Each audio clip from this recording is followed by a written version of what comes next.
మిమ్మల్ని కూర్చోబెట్టి చేతి హెల్ప్ లైన్ అమ్మా 1098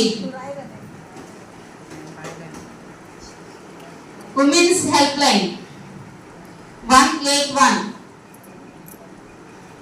పోలీస్ హెల్ప్ లైన్ 100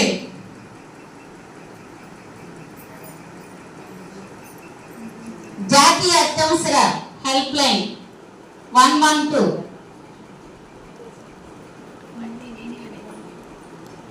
108 అత్యవసర వైద్య హెల్ప్ లైన్ 104 కూడా వైద్య సహాయ హెల్ప్ లైన్ వ్యాన్ ద్వారా వస్తాయి, అది హెల్ప్ లైన్ అన్నమాట.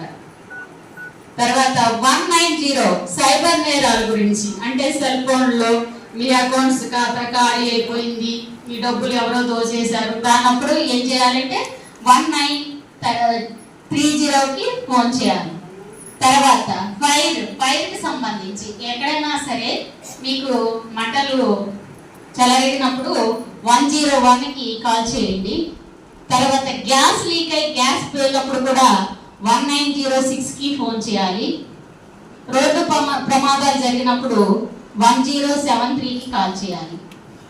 ఇవన్నీ మీ అందరూ ఉపయోగించుకోవాలి, ఎమర్జెన్సీ ఫోన్ నెంబర్స్ ఇవి. అలాగే మీరందరూ కూడా ఇంకొక ప్రత్యేక